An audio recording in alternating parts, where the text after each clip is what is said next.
congratulations on Escape the Field. Just got to Thank you. finish watching it and really enjoyed it. As the director is calling me right now, let me just oh yeah, tell take him. that, but don't let me stop you. Yeah, Emerson is dialing me right now, not knowing I'm in press. Baseball coverage. How are you, man? Thank I'm you great. so much. Yeah, I'm great. Why don't you start by setting up a little bit of the premise of the movie for us, and we'll take it from there. Yeah, I mean, from what I remember, it's basically these people who wake up in a field and you have to figure out why they're there and what's happening. And ultimately, a lot of it is what I was just introduced to recently was a lot of that escape room stuff where it's like you got to figure out why you're how to get out of this basically puzzle or whatever's happening, right? Life or death, survival technique that's happening, because ultimately it is life or death. And we come to find that out pretty early. So yeah, that's it. And I think it's what I've been calling recently is like a situational thriller. Like, what would I do? What would I do here? How would I act in this situation? Yeah. And you can have a bunch of different personalities to choose from. And then you also can put your own in there and go, what would I do if this happened to me? And to me, that's my favorite kind of a project, right? Like I want to imagine myself in the things I'm watching. Yeah. So talk a little bit about your character and who he is. He's a little bit one of the more sympathetic ones in the film. And a little bit about your relationship with Jordan Claire Robbins' character. Yeah, so Tyler's, definitely he's ambiguous in the beginning because you don't really know, right?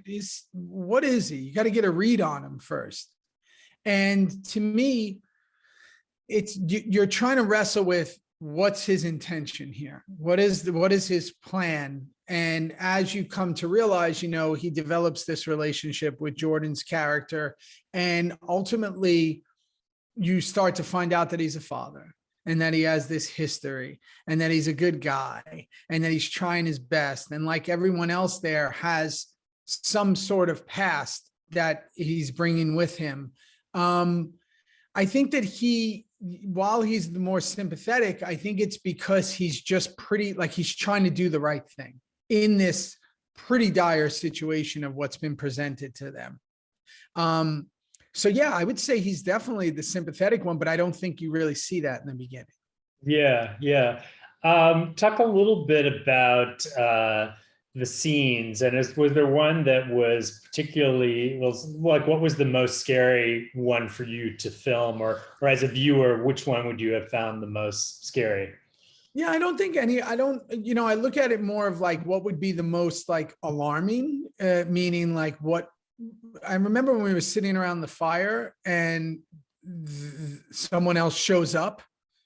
Now it's like, wait a second, right? Like now you have to start to question everything of how many other people are here, or what is the intention of what's going on here. And I think that was the first one that I was like, and then even as simple as those horns going off in the back, like those, you're going like, where are we is the whole thing. And to me, the mental horror is much more than the physical horror of like what's happening. Because when we were filming in that corn, those stalks are like whatever it is, 8 feet or whatever they are, you can't see anything except what's right in front of you. There's no standing over them. You can't see whatever. So if there is someone that appears, it's kind of jarring because you don't know if there's 30 more people behind it, or if there's people all around you, or if they're, so I kind of enjoyed that scene the most, where this unknown person shows up, played by Emerson, the director, shows up at that part. Yeah. So it's interesting. So how, as an actor, do you build up that kind of sense of tension? I know because, you stop and start, and there's all that kind of behind the scenes stuff. But how is it that you as an individual actor and you as a group are able to build the sort of tension that exists and accelerates throughout the course of the film? Yeah, I think you just got to keep it as realistic to what you would do as this character you've built out in your head, right? So when you create, in my case, Tyler, when you've created him, he has a daughter, you know, he's going through a divorce. He, you know, is from Texas. This is the kind of music he listens to. This is the income level. This is what he eats. This is how he walks. When you create all that, now when you're put in these situations, you just got to let that ride. What would Tyler do if he started having feelings for this character? What would he do if he needed to survive this? What would he do if he had to figure out this? How would Tyler react? Not how would Theo react, not how would someone else react. How would Tyler react if he had this book of if he had these matches? And, you know, would he burn down all the cornfield, or would he, you know, figure out ways to use it? So I think that that all just happens from the prep you kind of do. And this was one of those movies where we're really fortunate that we shot almost in order.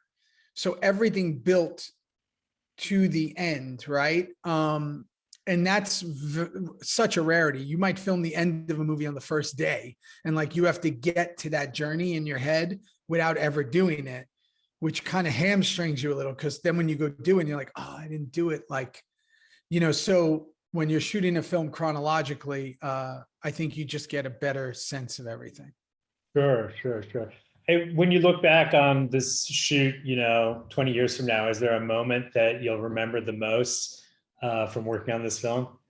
Yeah, I mean, I would definitely remember that it's the first film back during, you know, a global changing event. You know, this was the first film we did. There was $0. So it was like, we were just trying to be creative.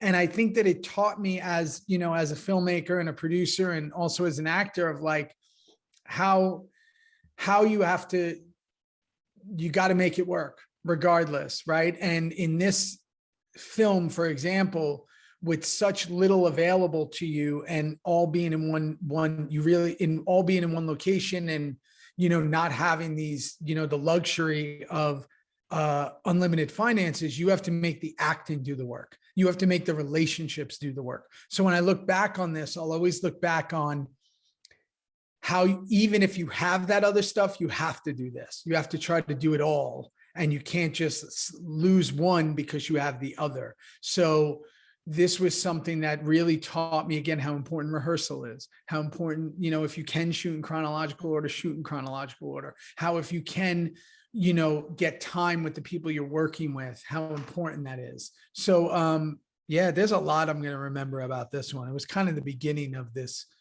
2 whatever year run that I've been on. And it all started with this film.